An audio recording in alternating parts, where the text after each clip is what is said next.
Mag-start tayo ng ating service, okay?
Alright mga kapatid, let's all stand up please.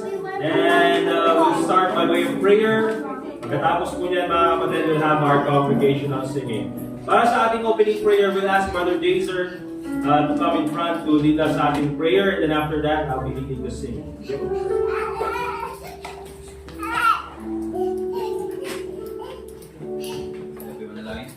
Nagila naming Diyos sa Panginoon sa oras nito at sa pinagpapasalamat sa inyong katapatan sa buhay po namin.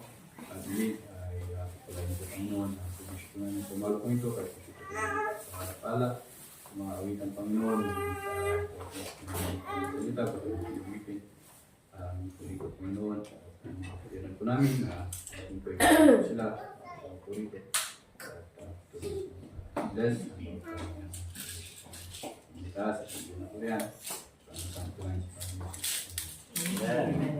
Alright, let's go ahead and get our songbooks, please. And alright, let's sing song number 127.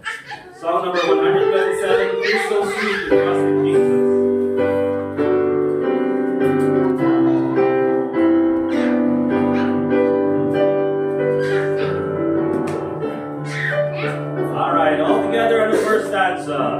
It's so sweet to trust in Jesus, just to take Him at His word, just to rest upon His promise, and to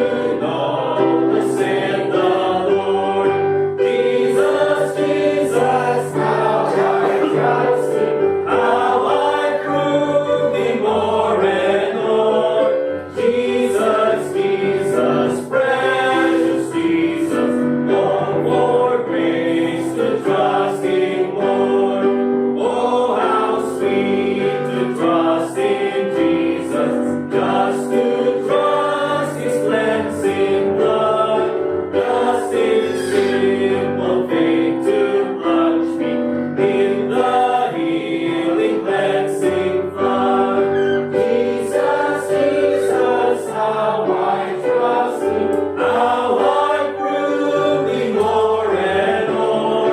Jesus, Jesus, precious Jesus, oh, for grace to trust Him more.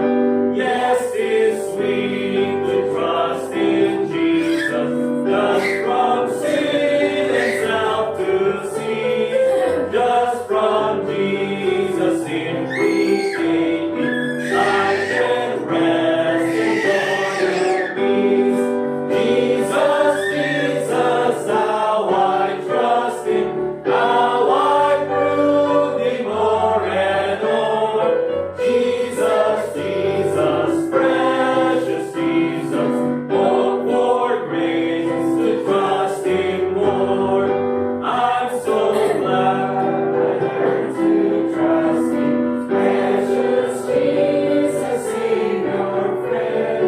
And I know that Thou art with me, will be with me to the end. Jesus, Jesus, how I trust Him, how I prove Him more and more. Jesus, Jesus, precious Jesus, oh, for grace to trust Him more. Amen. Be seated please, mga kapatid. And then we'll sing song number 128. Song number 128. Next page na. And we'll sing each step I take. Alright, all together in the first stanza. Each step I take, my Savior goes before me, and with His loving hand He leads the way. And with each breath I whisper, I adore Thee. Oh, what joy to walk with Him each day. Each step I take, I know that He will guide me to higher ground. He ever leads me on, until someday the last step will be taken. Each step I take just leads me closer home. At times I feel my faith begin to waver, when up ahead a chasm wide I am. Instead I turn and look up to my Savior. I am strong when He is by my side. Each step I take, I know that He will guide me to higher ground. He ever leads me on, until someday the last step will be taken. Each step I take just leads me closer home. I trust in God, no matter come what may, for life eternal is in His hand. He holds the key that opens up the way, that will lead me to the promised land. Each step I take, I know that He will guide me to higher ground. He ever leads me on, until someday the last step will be taken. Each step I take just leads me closer home. Amen. Dapat tayo sa mga announcements natin. Pasok ka dito. Ika. Alright. Kung may nakita kayo doon, welcome niyo sa loob. Thank you.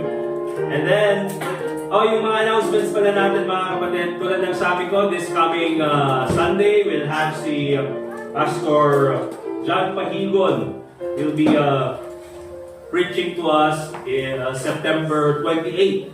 So, pag-pray po natin yung missionary doon sa Tajan Mountain Province. Pero sa kanilang safe travel. And then, October 12 naman ng afternoon ay meron tayong speaker galing din sa Cambodia naman, si Pastor Joseph De Vera. Alright, so again, ipag-pray din yung kanilang pag-travel dito sa Baguio. So, October 12 po yan ng afternoon. Alright? And so again, this coming September 28, si Pastor John Pahigyon yung guest speaker natin. Alright? So yun lang naman yung mga announcements natin. Let's just continue to pray for one another. I don't know, wala sila Brother Dustin dahil nandun daw sila sa Pangasinan, sila Brother Edgar. I'm not sure, baka on the way sila.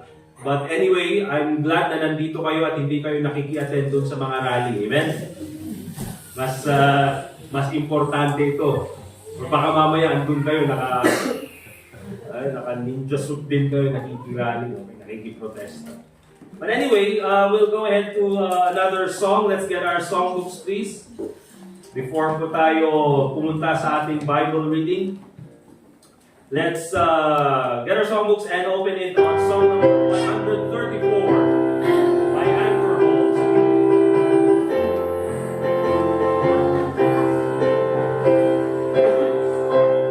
Song number 134. All together in the first stanza. Though the anguish surges grow on my tempest-driven soul, I am peaceful, for I know, while below the winds may blow, I'm an anchor safe and sure that can evermore endure, and it holds my anchor holds all your wildest and oh gale, on my bark so small and frail, by His grace I shall not fail, for my anchor holds, my anchor holds, mighty tides about me sweep, every surf within the deep, angry clouds shade the sky, and the tempest rises high. Still I stand the tempest shock, for my anchor takes the rock, and it holds, my anchor holds, Lord, wildest and oh gale, on my bark so small and frail, by His grace I shall not fail, for my anchor holds, my anchor holds. I can feel the anchor fast as I meet each sudden blast, and the cable to one seal bears the heavy strait between.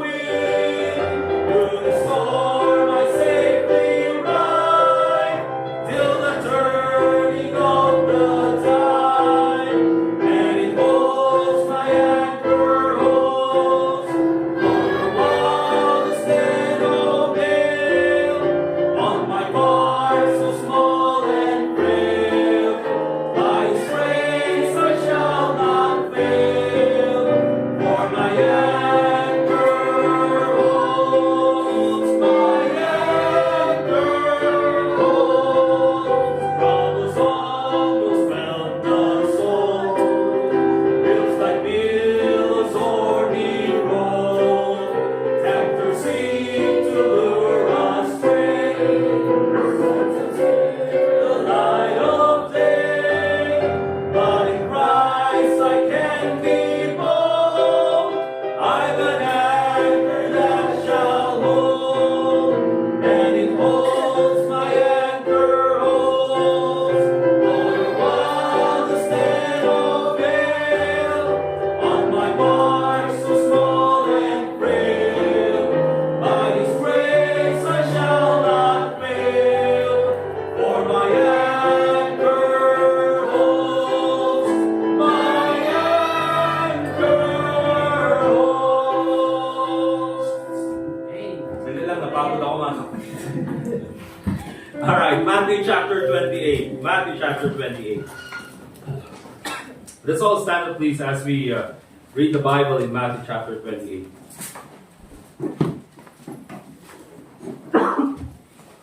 We'll read from verse 1 hanggang verse 20, okay? Verse 1 until verse 20. I'll read verse 1, kayo sa verse 2, and then all together in verse 20. Matthew chapter 28. And in verse 1, ang sabi ng Bible, in the end of the Sabbath, as it began to dawn toward the first day of the week, came Mary Magdalene and the other Mary to see the sepulchre. Verse 2. And behold, there was a great earthquake, for the angel of the Lord descended from heaven, and came and rolled out the stone, and sat upon it. His countenance was like lightning, and his raiment white as snow. And before him the keepers were shaken, and raised. And the angel answered and said unto the women, Fear not ye, for I know that ye seek Jesus, which was crucified. He is not here, for he is risen. As he said, come, see the place where the Lord lay. And go quickly and tell his disciples that he is risen from the dead. And behold, he goeth before you into Galilee. There shall ye see him. Lo, I have told you. And they departed quickly from the sepulchre, with fear and great joy, and he brought to his disciples. And as they went to tell his disciples, behold, Jesus met them, saying, All hail! And they came and held him by the feet and worshipped him. And held him by the feet. Sorry, go ahead. Then said Jesus unto them, Be not afraid, go tell my brethren that they go to Galilee, and there shall they see me. Now when they were going, behold, some of the watch came into the city, and showed unto the chief priests all the things that were done. And when they were assembled the elders, and had taken counsel, they gave large money unto the soldiers, saying, Say ye, his disciples came by night, and stole him away while we slept. and if some of the doctors refused, we will persuade him and secure you. So they took the money and did as they were taught, and this saying is commonly reported among the Jews until this day. And then the 11 disciples went away in Galilee, to the mountain where Jesus had appointed them. And when they saw him, they worshipped him, but some doubted. And Jesus came and spake unto them, saying, All power is given unto me in heaven and earth. Go ye therefore and teach the nations, baptizing them in the name of the Father, of the Son, and of the Holy Ghost altogether, teaching them to observe all things whatsoever I have commanded you. And lo, I am with you always, even unto the end of the world. Amen. Let us pray. Dear God, Heavenly Father, once again, we thank you for this time na kami po ay aral muli ng iyong salita. We thank you, dear Lord, for the presence of each one. Salamat po, Panginoon, that with everything that is happening around the world, you have given us a church where dito po kami natututo ng iyong salita, where also the gospel is being preached. And I pray, Lord, that you continue to encourage each and every one of us na despite all the things happening around us, ay makita po namin ang kahalagahan. At of course, Lord, ang blessing na binigay niyo po sa amin, and that is none other than the church. And a lot of the spiritual blessings also that we have received. So once again, Panginoon, we thank you so much for your love and grace towards us. I pray, Lord, that the Holy Spirit will teach us again this morning. And also pray in the name of the Lord Jesus Christ. Amen. Thank you. Be seated, please, mga kapatid. And of course, may kita po natin, mga kapatid, dito sa book of Matthew, where we have read firstly the resurrection of the Lord Jesus Christ and the witnesses, many witnesses who have seen the resurrected Christ. And of course, we also see by the end, mga kapatid, yung kanyang Great Commission, the command that was given by the Lord Jesus Christ to the church. And we say the church, mga kapatid, because again, we'll give a biblical proof of that. And so, this time, mga kapatid, I would like to preach on the topic that the institution of hope. Okay, the institution of hope. And when we say the institution of hope, mga kapatid, we're not talking about the government as the institution of hope. Far from it, mga kapatid. When we say the institution of hope, we're talking about the church of the Lord Jesus Christ. Amen? Yan po ang institution na nagbibigay po ng pag-asa, hindi lang po sa ating mga mananampalataya, but more importantly, to the people outside of the church who are in need of the gospel. And I believe all of you will agree when I say, mga kapatid, that nowadays humanity is getting worse and worse. Amen? Tinanong ko kanina yung mga tao na dumaan sa Burnham, kung meron ba silang mga nakikita mga nagpo-protesta doon. Sino po yung mga nakadaan sa Burnham? Meron po ba kayong nakita na nagsimulang nagprotesta ngayon? Sa convention, saan pa? Di ba? Pupunta daw sila sa bahay mamaya. Protesta sila. But the reason why merong mga protesta na yan, mga kapatid, is that many people nowadays, they feel like there's no more hope. Bakit? Because of the all-out corruption that they see in the government. They see, mga kapatid, yung mga crime spree na nangyayari sa iba't ibang lugar. Nakikita nila, mga kapatid, yung mga millions of pesos or probably even dollars that are being corrupted by governments or even politicians, not only here in the Philippines but all around the world. Nakikita nila, mga kapatid, that parang all throughout, in the education system, even in their family sometimes, nakikita na parang there is no hope. And so, nagkakaroon sila ng parang panawagan, probably in their own desires or in their own selves na, maybe there is something we can do. And probably ang pwede lang natin gawin ay magprotesta laban sa mga katiwalian na nangyayari dito sa ating bansa. And for them, they're trying to, probably that's their way of sparking something na sana magkaroon ng change. Okay? And so, yung mga yan, meron silang tinatawag na parang mga activism. But here's the thing, mga kapatid. I believe that if there is political activism, I believe that there should also be church activism. I believe that there should also be Christian activism. Kasi pag sinabi natin aktivista, mga kapatid, minsan kasi ang aktivista, mga ano yan, mga tao sa UP, mga rebelde, mga aktivista. But pag sinabi natin activista, mga kapatid, pag sinabi natin activism, this is a thorough or this is sabihin natin strong political campaign or strong social campaign nang sa ganun ay magkaroon ng pagbabago. Alright?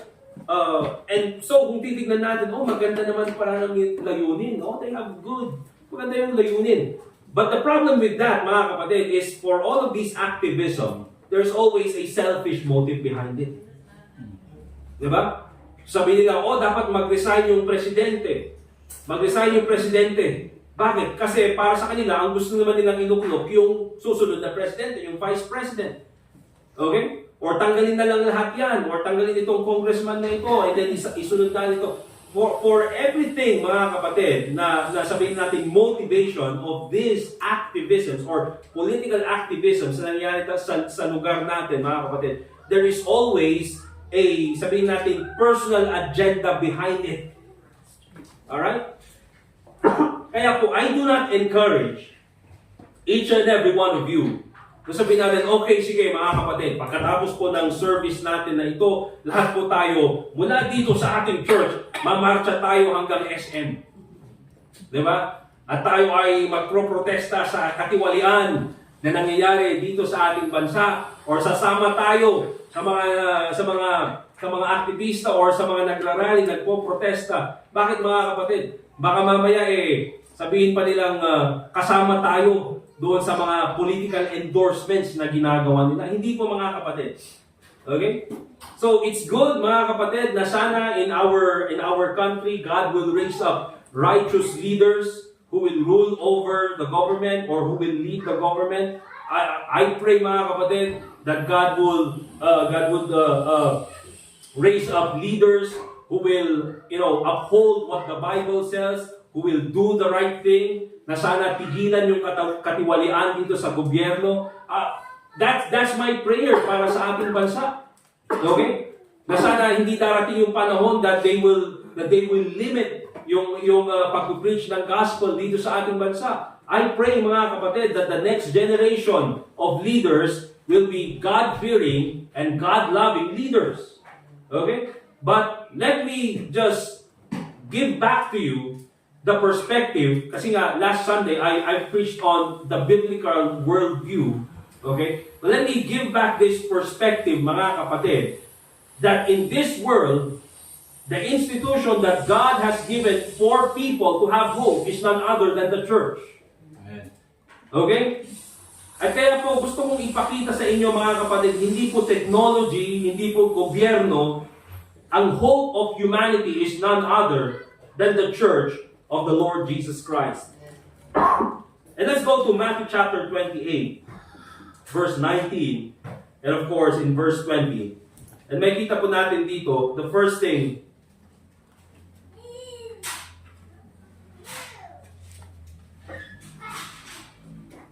na ibabanggitin natin when it comes to the church being an institution of hope is that unang-una mga kapatid, the church is commanded to evangelize. Okay? Keep in mind mga kapatid, that what we preach is the gospel of the Lord Jesus Christ. Amen? And it's not even our church. Now, when we go out and preach the gospel, pag tayo po, when we are sharing the gospel to others, we are not sharing our church. Remember that. Amen po mga kapatid? We're not going there. Gusto niyo po maging Baptist? Okay? O, kami po ay Baptist. Gusto niyo rin po maging Baptist? That is not what we preach, mga kapatid. Now, it's good sana that people will join our church or people will be baptized in a Baptist church. But more importantly than that, we preach the Lord Jesus Christ. Okay? And in verse 19, the Bible says, "Go ye therefore and teach all nations." Okay? Now, yung teach po dyan na makikita natin, the first word na teach, na makikita po natin dyan mga kapatid, is talking about teaching the gospel. Now, hindi dyan sinabi na gospel, but if you go to Mark chapter 16 and in Acts chapter 1, you will see there na binabanggit dyan is preach the gospel. In Acts chapter 1, ye shall be witnesses unto me. Witnesses of who? The Lord Jesus Christ. Anong witness yon? That they saw the Lord Jesus Christ, how He lived, that He died, He was buried, and then He rose again. Okay? So yun po yung gospel na pinipreach natin mga kapatid. That is the gospel that we preach. We do not go to people and then sinasabi natin para magkaroon sila ng pag-asa, o ito yung iboto nyo sa susunod na eleksyon, or ito yung church namin. No mga kapatid, far from that. You see, the reason why the church is an institution of hope is because we preach the Lord Jesus Christ. Amen? And it ceases to be an institution of hope when the church is no longer preaching the Lord Jesus Christ. It ceases to be an institution of hope when the church is already preaching a political figure. It ceases to be an institution of hope, mga kapatid, when the church stops to preach the truth of the gospel. So, yan pong gusto nating makita mga kapatid. And the reason why we say that the church is an institution of hope, because the command to evangelize, yung kautusan para i-preach yung gospel, remember this, was given specifically to the church. Remember that, mga kapatid. Again, this morning, I want all of you to focus. I want you to see na kung meron mang pag-asa ang bansang Pilipinas, it's none other than the church. Okay? Again, hindi po gobyerno. Maganda po. That's our prayer. That's our prayer. That in our government, God will raise up godly leaders. In our government, mga kapatid, God will raise up leaders who fear God. Leaders who love God. Okay? But the Bible says it is better to trust in the Lord than to put confidence in men. Because even godly leaders, tingnan po natin sa Bible, sila David, si Hezekiah, where the Bible says, siya yung sabihin na natin, righteous na king. Even they, mga kapatid, had their own weaknesses, had their own failures. Kaya kung meron pong magbibigay ng pag-asa, mga kapatid, it is none other than the church. And one of the things that we do is to evangelize. You see here mga kapatid, dyan sa Matthew chapter 28 verse 19. Ang kausap po dyan ng ating Panginoong Jesucristo are believers, yung mga disciples. Amen? And people will say, well, the command to evangelize was given to the believers. Yes, that's true mga kapatid. But the believers, nakausap po ni Jesus Christ dito in Matthew chapter 28, are also the believers who are members of the church. Amen? Member of believers who are members of the church. We are not Pentecostals, mga kapatid. Now, we believe that the church started in Acts chapter 2. You see? 50 days after the ascension of the Lord Jesus Christ. Hindi po mga kapatid. We believe that the Lord Jesus Christ, while He was doing His ministry, started the church physically. In Mark chapter, go to Matthew chapter 18. And I'll go to Matthew 16. Okay? In Matthew chapter 16 verse 18, alam natin itong verse na ito.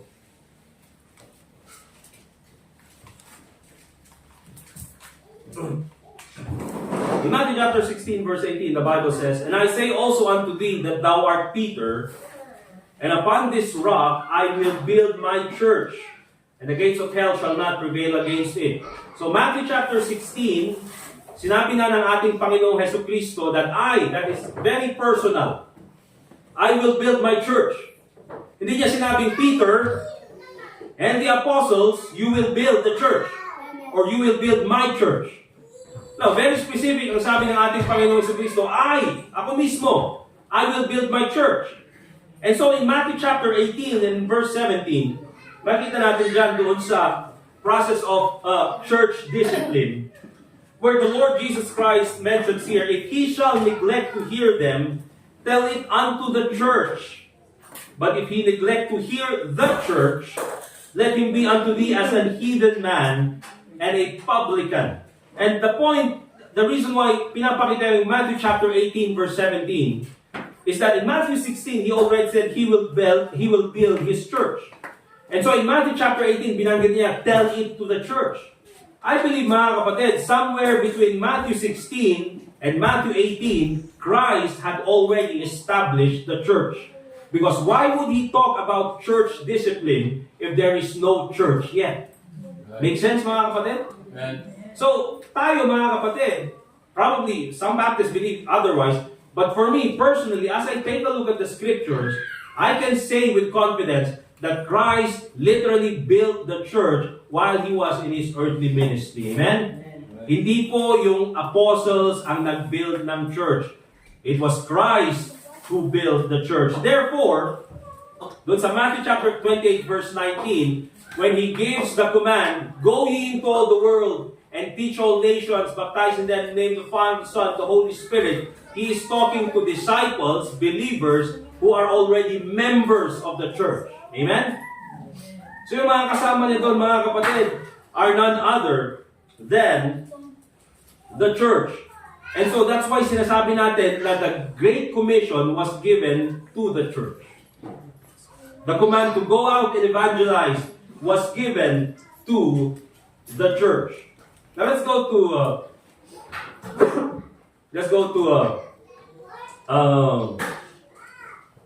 Matthew chapter 1, Romans chapter 1 verse 14.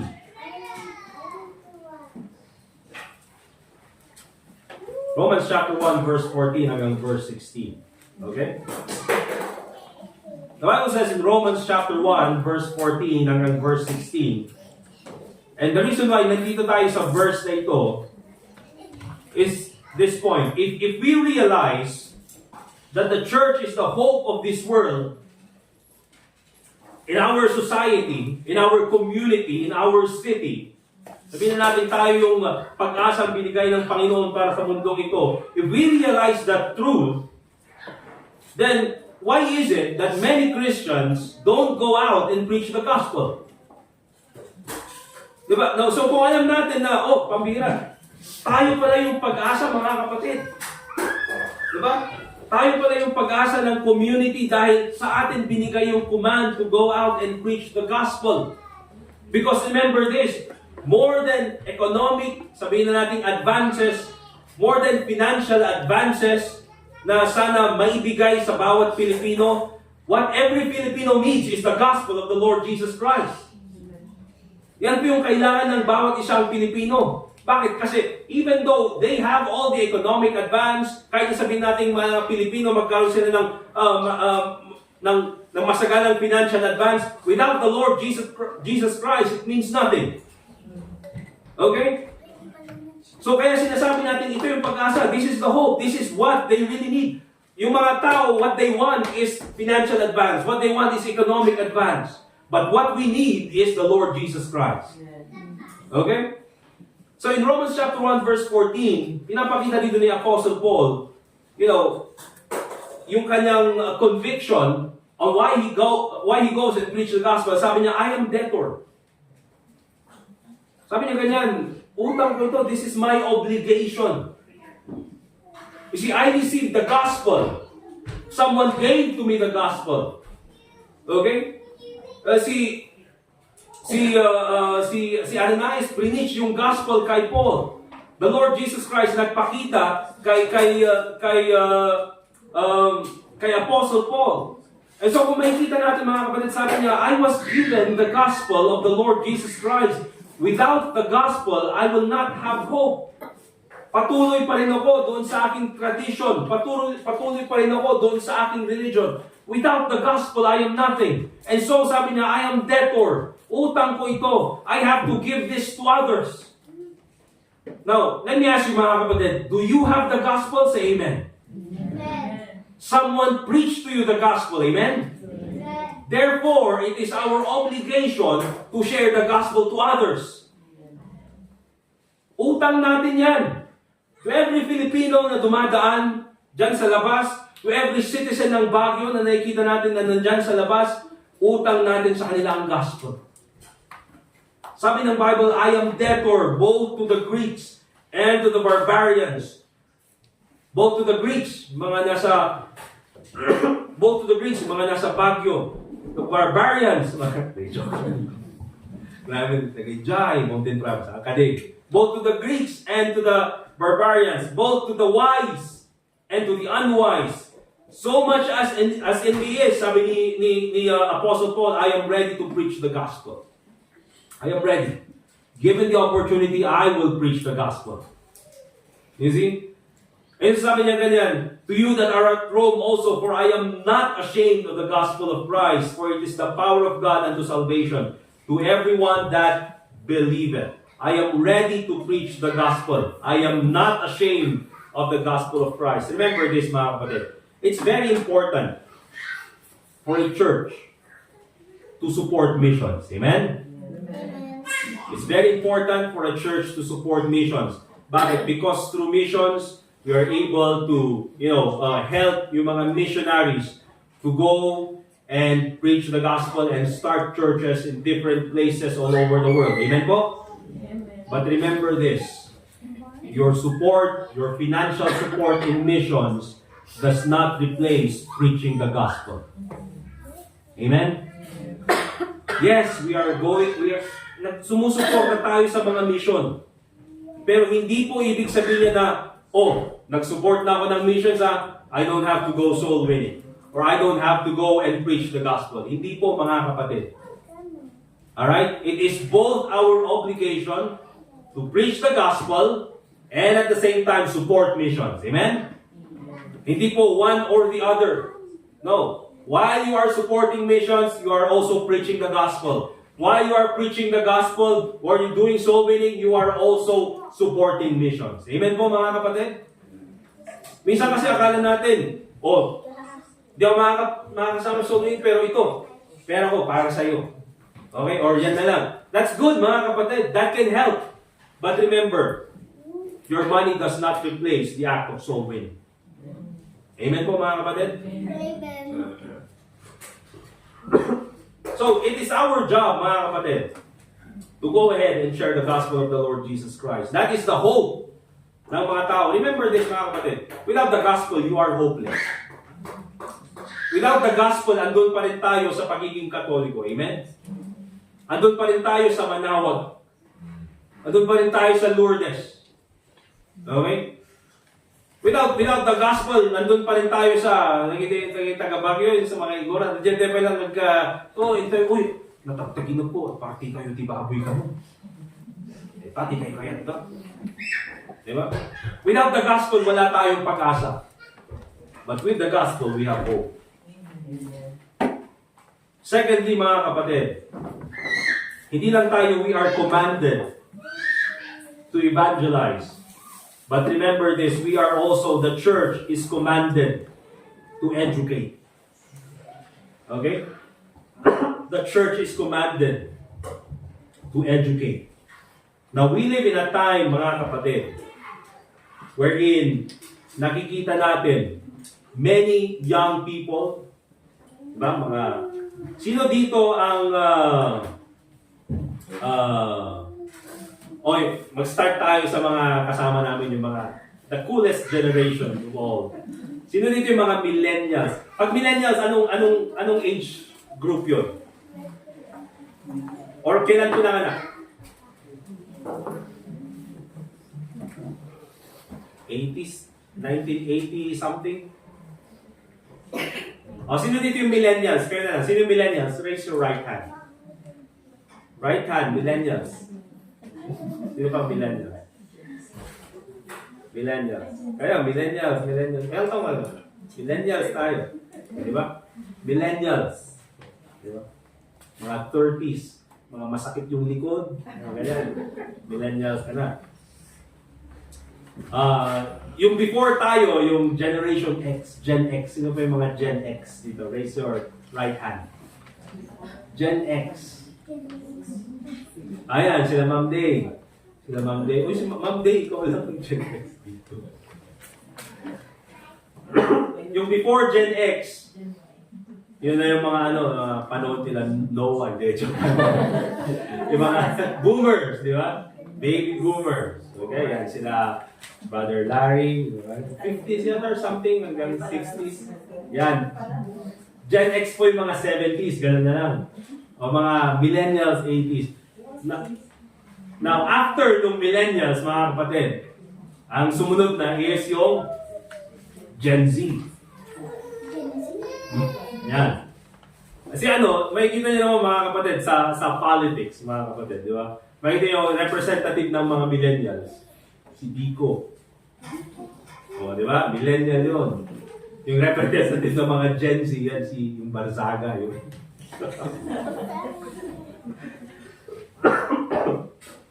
Diba? But yan, sumunod sa atin is Gen Z and then Gen Alpha. Okay? And if you will notice this, even siguro especially yung mga boomers or yung mga Gen X, mas nakikita nila ito. Is that for every generation, makikita nyo that there's a different mindset. Amen ba, mga kapatid? For every generation, there is a different mindset. For example na lang, tingnan natin how each generation treat yung social media.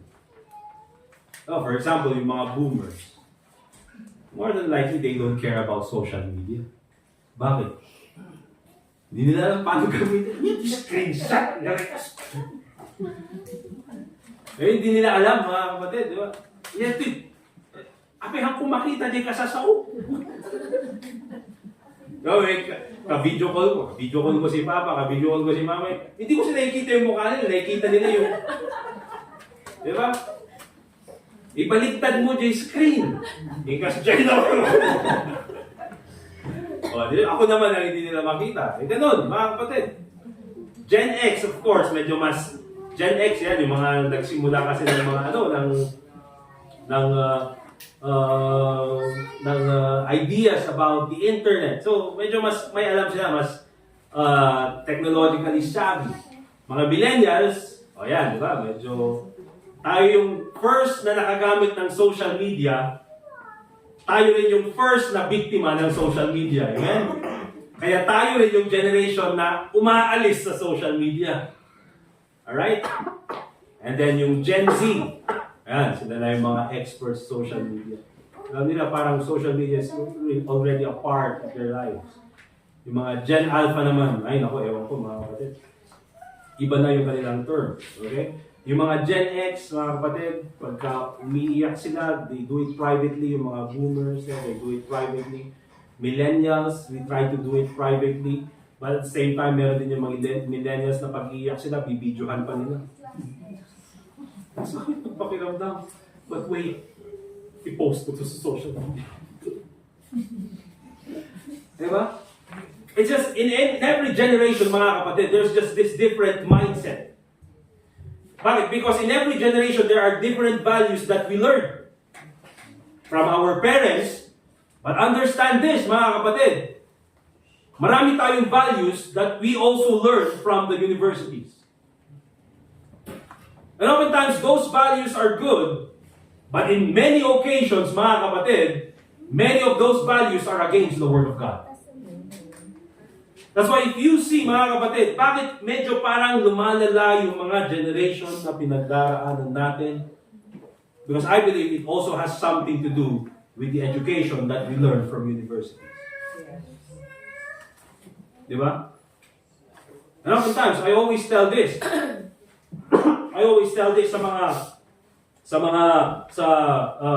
Especially when I talk to college students.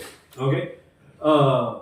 Kasi maraming college students, and it's very scary, mga kapatid. If you just deep dive dun sa mga nangyayari sa mga students nowadays, especially sa mga colleges, iba yung kaisipan nila. It's almost the same as yung woke ideas sa America. Okay? And social media has something to do with that. Bakit? Yung mga natutunan nila sa Amerika, immediately napupunta sa Pilipinas. Bakit? Sino ba yung mga influencers na tinitignan ng mga Pilipino? Oftentimes, marami mga Amerikano. Okay? Hindi lang sa politics, but also in education. But also, ito rin mga kapatid. The reason why, and many people, kakaiba yung mga Gen Z ngayon, kakaiba yung kaisipan nila sa college. Ganun yung mga napapakinggan minsan sa mga universities. Iba yung isip nila. Ang dami nilang advanced, but parang very rebellious yung kanilang mga isip. It's always against what the Bible says. But I always tell them, oftentimes you have to take a look at the teacher. Yung mga teachers nila, millennials. Okay? So at some point, mga kapatid, even our generation has something to do with it. Alright? So itong mga universities na ito, even though sabihin natin maganda yung curriculum, maganda yung gustong ipatupad ng university na ito, but if you do not watch out kung sino yung nagtuturo sa mga bata na yan, oftentimes, yung mga professors especially, yung kanilang mga woke ideas na pupunta sa mga bata. And so they come out of the university that they are almost anti-God, anti-Bible, anti-Christian. Because yan yung natutunan nila from their professors. Diba? Kasi andun sa bahay, okay naman. When they were at home, okay naman yung mga morals, okay yung mga values because the parents were teaching. Diba? But then nung nandun na sa university, parang nagbago yung kaisipan? It's because, mga kapatid, oftentimes it has to do with social media, the people that they're friends with. And I believe it's a very big discussion that we need to have yung mga professors who teach them.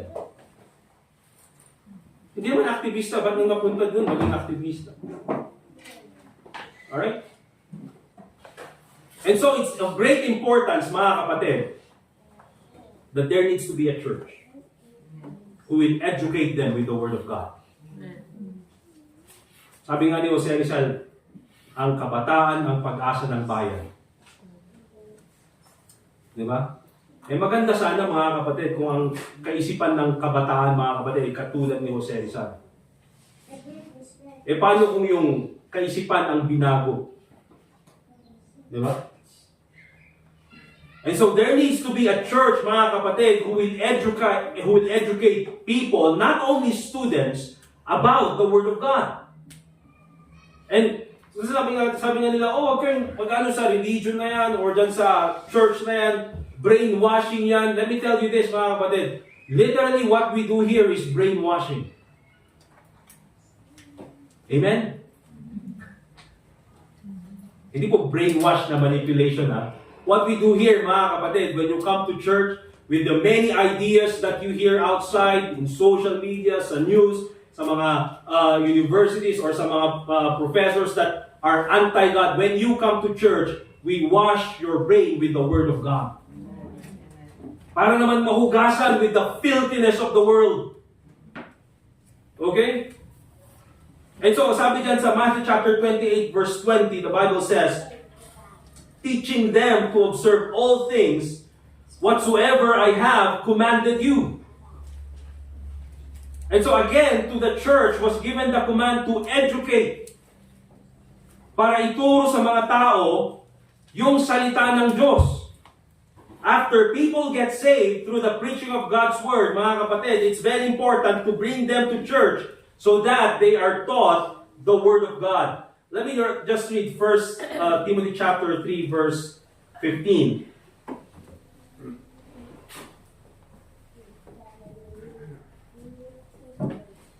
The Bible says, but if I tarry long, that thou mayest know how thou oughtest to behave thyself in the house of God, which is the church of the living God, the pillar and ground of the truth.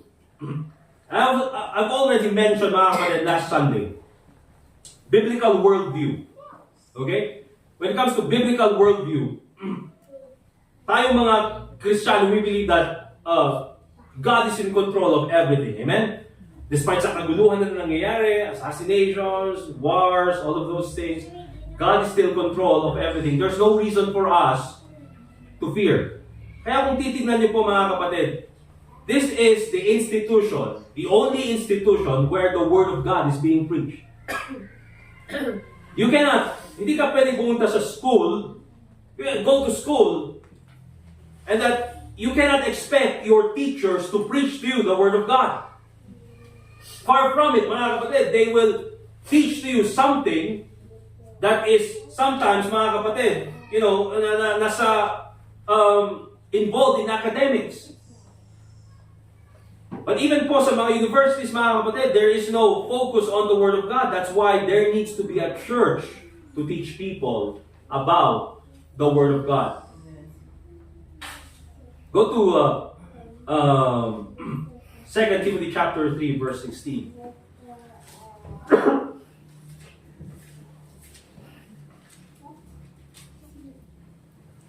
The Bible says, 2 Timothy chapter 3, verse 16, all scripture is given by inspiration of God and is profitable for doctrine, for reproof, for correction, for instruction in righteousness.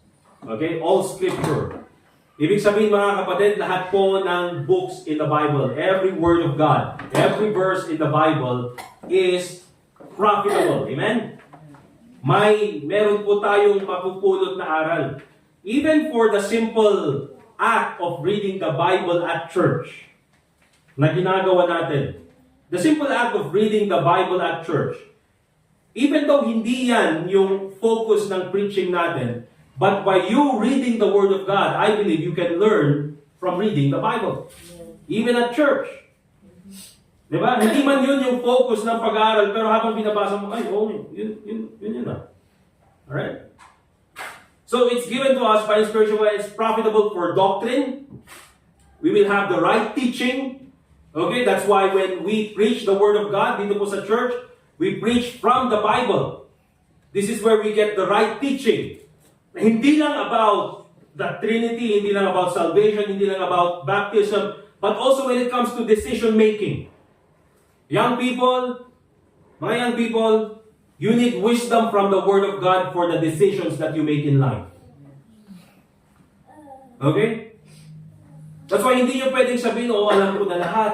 Nabasa ko ito sa alam ko na ito, napakinggan ko sa isang influencer, napakinggan ko sa YouTube. There might be information, practical information na pwedeng makatulong sa iyo, but if you want biblical, strong conviction, you need the Bible.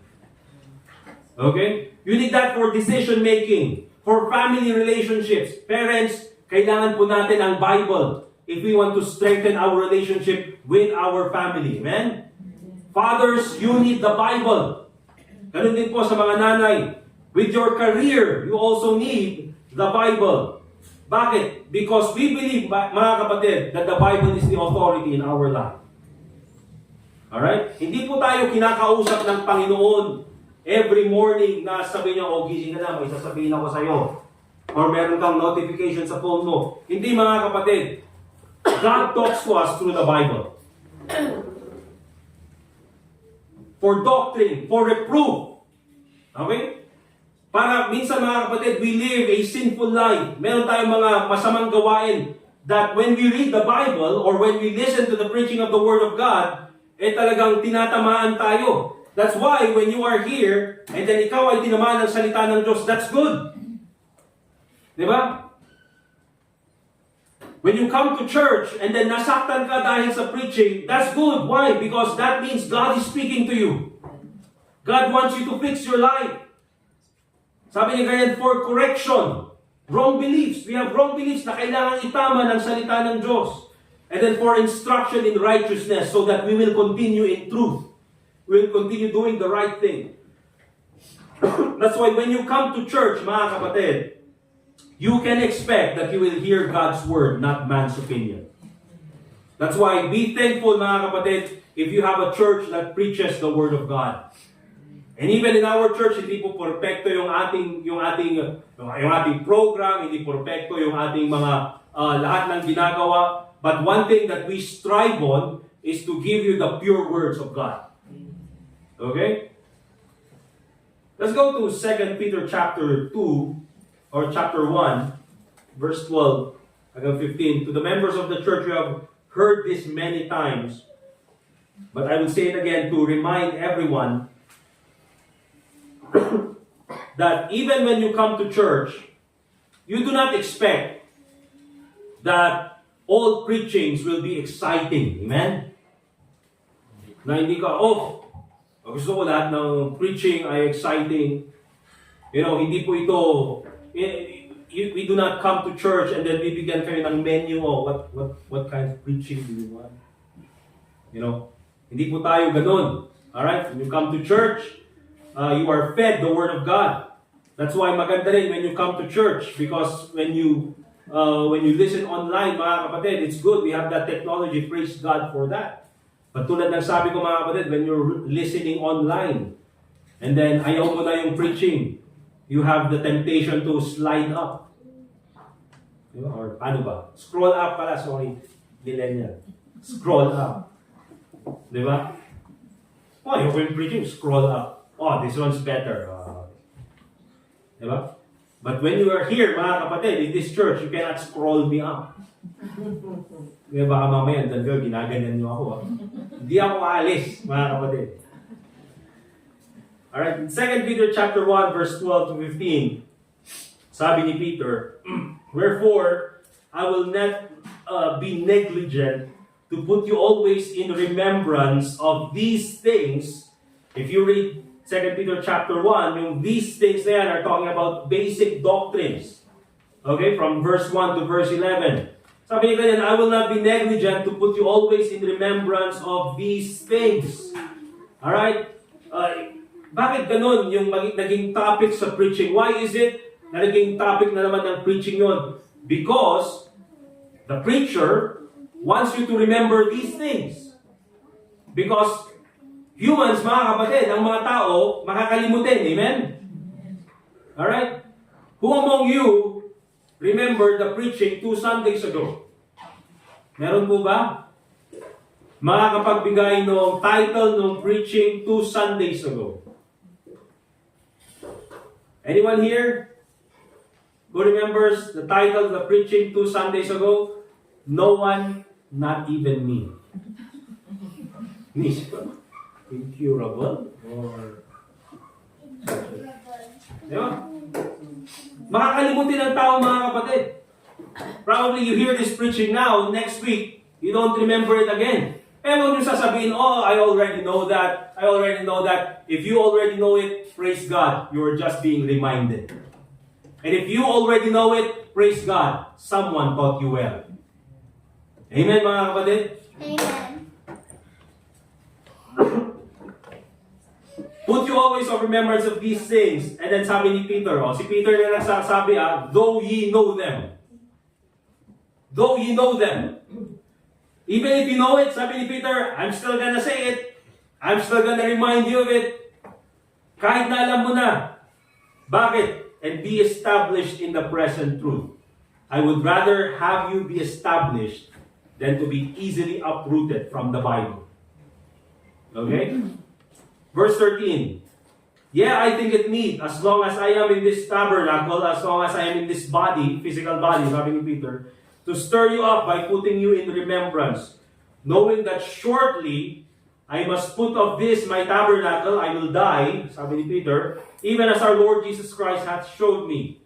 Moreover, I will endeavor, I will do my best, that ye may be able after my decease, after I die, to have these things always in remembrance. Hopefully mga kapatid, even though wala na ako dito sa mundong ito, you will still remember these preachings. Okay? So it is important mga kapatid that we are reminded of the things that we already know because we are by nature very forgetful. Remember also mga kapatid that your doctrine determines your practice. Okay? Imagine mga kapatid if there wasn't a church that educates you with God's word. Imagine mga kapatid if there's wala pong church na nagtuturo sa atin ng katotohanan ng salita ng Diyos. Diba? Probably will be the people or other kinds of people who have no hope in this life. Na parang yung pag-asa natin nasa gobyerno. Parang yung pag-asa natin ay nasa ibang tao. No, mga kapatid, our hope is built on the Lord Jesus Christ. Amen? And of course, mga kapatid, lastly, the church, this is an institution of hope because it is created to endure. Okay? Christ established the church to endure in verse 20.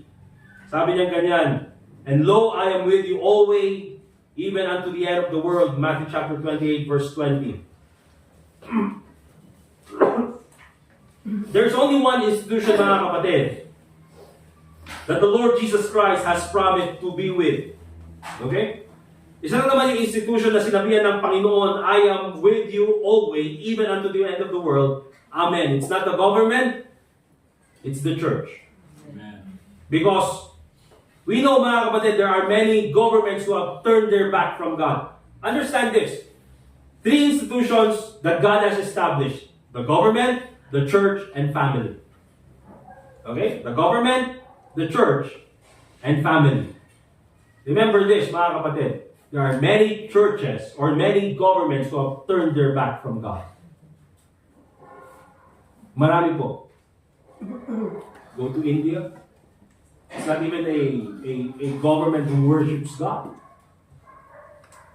There are many families as well, mga kapatid, wherein God is not at the center. And also, there are many churches, I believe, who have turned their backs from God. Amen? Amen. Pero isa lang po yung sinabihan ng Panginoong Jesucristo, only one institution where He said, I am with you always, even unto the end of the world, and it is the church. Okay? Yan po yung sinabihan ng Panginoong Jesucristo. Alright? And the promise is every time, everywhere, and for every situation. Do you believe, mga kapatid, that Christ is with the church? Say amen. Amen. Totoo po.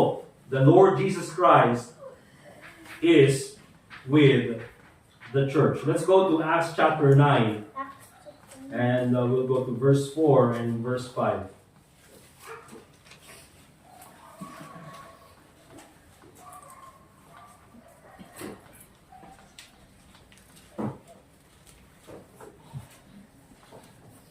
In Acts chapter 9, verse 4 and 5, the Bible says, itong si Peter, while they were in the road to Damascus to persecute Christians, nagpakita sa kanya ang Panginoong Jesucristo. And in verse 4, the Bible says, and he, the Apostle Paul, fell to the earth and heard a voice saying unto him, Saul, Saul, why persecutest thou me? And he said, Who art thou, Lord? And the Lord said, I am Jesus whom thou persecutest. It is hard for thee to kick against the pricks. Okay? Now, many of you know this already, but I'll give the explanation. Itong si Apostle Paul, he was a persecutor of the church. Remember last Sunday we talked about Stephen, how he was murdered for telling the truth. Okay?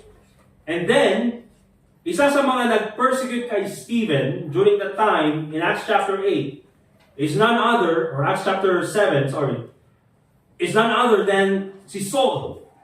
Okay? Yung nandito sa Acts chapter 9, who was later on to become Apostle Paul. Alright? And so makikita natin dyan, itong si Saul was a persecutor of the church, was a persecutor of Christians. And then in Acts chapter 1, the Lord Jesus Christ is in heaven. Ascended to heaven. So nung sinabi niya, why persecutest thou me? See, how can the Apostle Paul persecute the Lord Jesus Christ if Christ is in heaven? Diba? How can he persecute Christ if Christ is in heaven? Because the principle here, mga kapatid, the reason why yan yung sinabi ni Jesus Christ is because you cannot separate Jesus Christ from the church. While Paul was persecuting the church, he was actually persecuting the Lord Jesus Christ. While Saul was persecuting the church, he was actually persecuting God. Okay? And so, ano makikita natin dito, mga kapatid? Remember this, mga kapatid. Alright? The church is created to endure. And of course, there are people outside the church who will persecute the church. And we expect nothing from them. Kasi nga, they are not affiliated sa faith.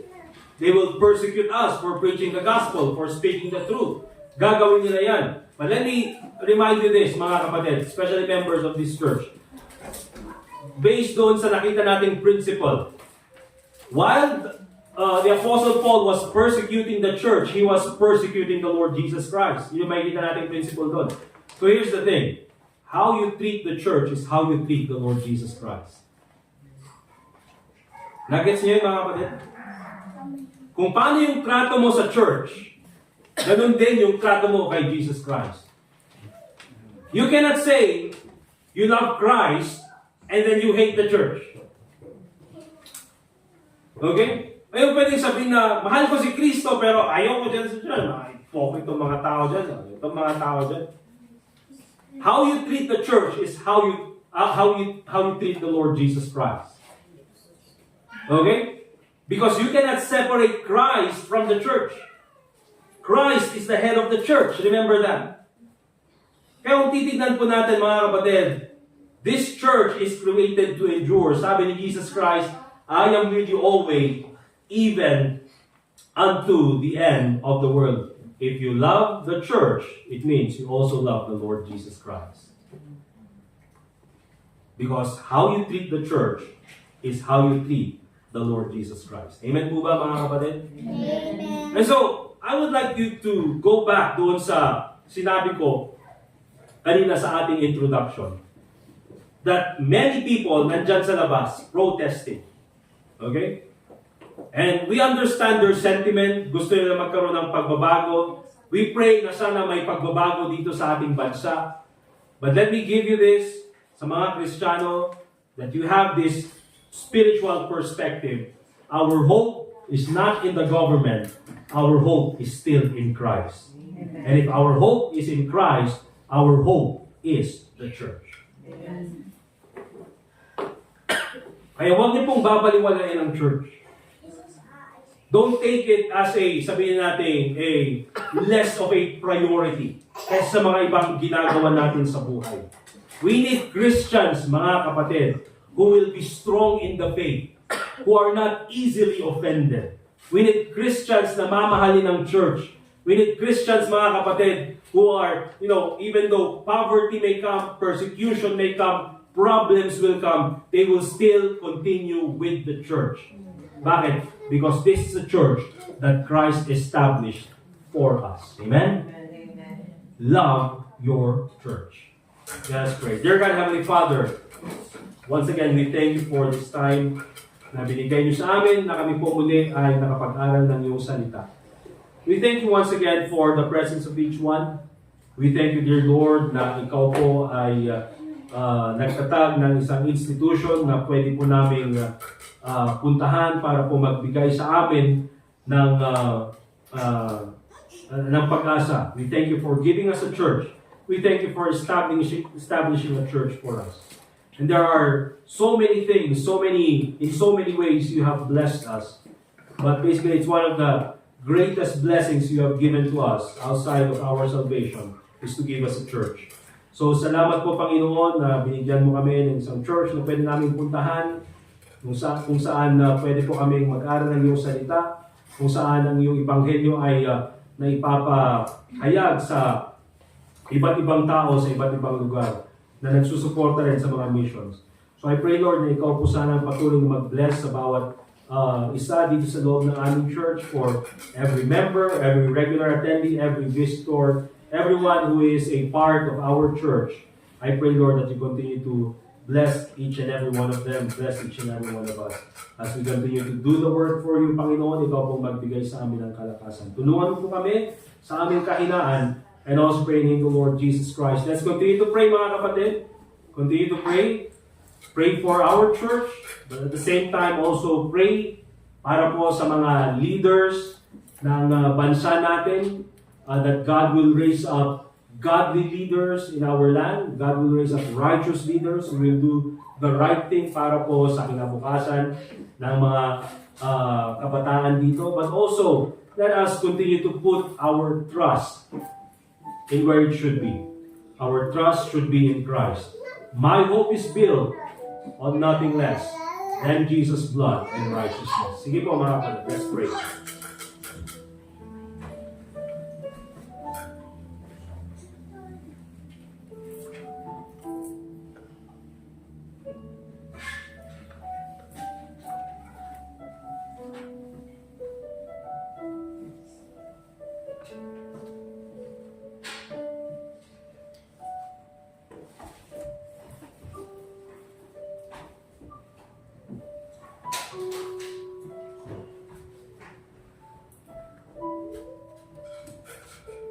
Dear Heavenly Father, once again, we thank you for every prayer that is given this morning. I pray, Lord, that you be the one to give us the strength to follow through with our commitments. Once again, dear God, your name be glorified in everything that we do. Thank you, Lord, for the presence, once again, of each one this day. But more importantly, we thank you for your presence, dear God.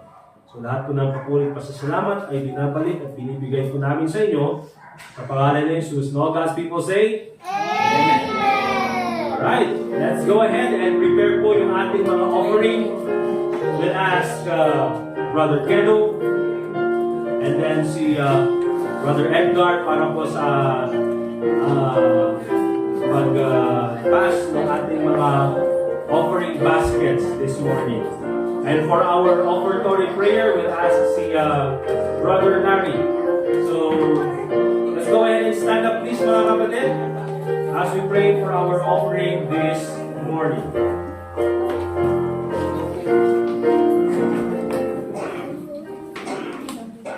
Salamat kayo. Diyos mi nga mga kabalin, thank you manan, ayat mo, kinaimbag mo kada kami nga anak mo, thank you, thank you, Diyos nga ingkan patakder nga maunong kami nga pinunti sa at gayaw kong ka, salamat kadi na idawat ni Payman sa ating kakadi manang bindisyon, itila ito manang offering ng kami alalo at nananggo na kadi nga mausagan ito na yung mga ipakaiday kaya ang natin kami kasawat ng kararat ng ka, inarat ng Jesus. Amen. Amen. Let's go ahead and give our offerings, mga kapatid.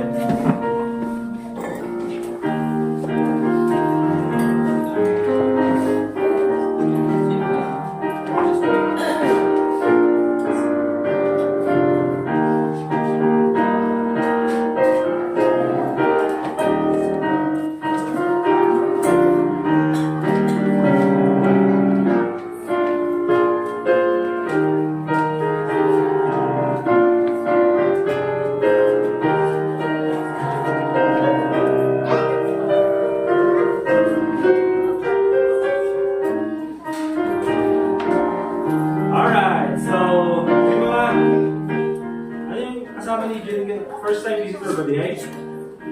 Hindi yata, no? Kung si Kama first time visitor ka, si Kama lang. Si Kama first time visitor ka. Thank you, nakaumay kayo manan. Again, also thank you kay Lovely and kay Ma'am Josie. At least nakita ulit natin sila bago bumagyo. But again mga kapatid, that's thank you sa pagpunta dito sa church, mga galing sa malayo, galing sa Ambyong, galing sa Trinidad. Thank you na nakaumay kayo lahat. And of course, thank you sa bawat sa atin, right? This afternoon mga kapatid, yung mga ladies, they will have their fellowship. Okay? Walang ginagawa natin every month, we have yung ladies fellowship in the afternoon. And then for the men's fellowship this afternoon, ang gagawin natin is we'll go out and do soul winning. Okay? Dun sa mga men's fellowship. After po nung ating lunch. After lunch, we'll have the fellowship. Alright? So wala nang preaching. It's just yung fellowship for the ladies. And then for the men, we'll go out, do soul winning dito po sa lugar natin. Alright? I think yun na yung mga announcements natin. Again, continue to pray for our upcoming service this Sunday. Si Pastor John Paingon, and then October 12, Pastor Joseph Rivera. Right? I don't think we have any more announcements, so let's all stand up please. We'll have our closing song, and then for our closing prayer, we'll ask na lang si Theo, can you do our closing prayer later?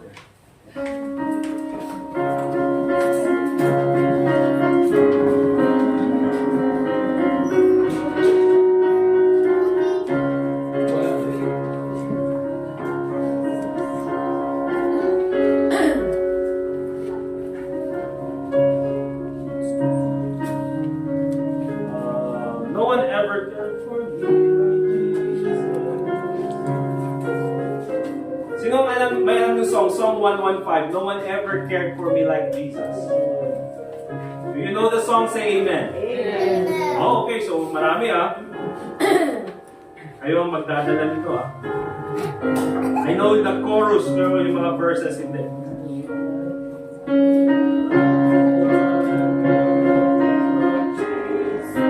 Alright, all together. Ayan natin to, sampulan natin, Pilipino tayo Alright, all together, first stanza. I would love to tell you what I think of Jesus, since I found in Him a friend so strong and true. I would tell you how He changed my life completely. He did something that no other friend could do. Oh, I know the song. No one ever cared for me like Jesus. There's no other friend so kind as He. No one else could take the sin and darkness from me. Oh, how much He cared for me. All my life was full of sin when Jesus found me. All my heart was full of misery and woe. Jesus placed His strong and loving arms about me, and He led me in the way I ought to go. No one ever cared for me like Jesus. There's no other friend so kind as He. No one else could take the sin and darkness from me. Oh, how much He cared for me. Every day He comes to me with new assurance. More and more I understand His words of love. But I'll never know just why He came to save me, till someday I see His blessed face above. No one ever cared for me like Jesus. There's no other friend so kind as He. No one else could take the sin and darkness from me. Oh, how much He cared for me. Amen, brother Tito. Your brother.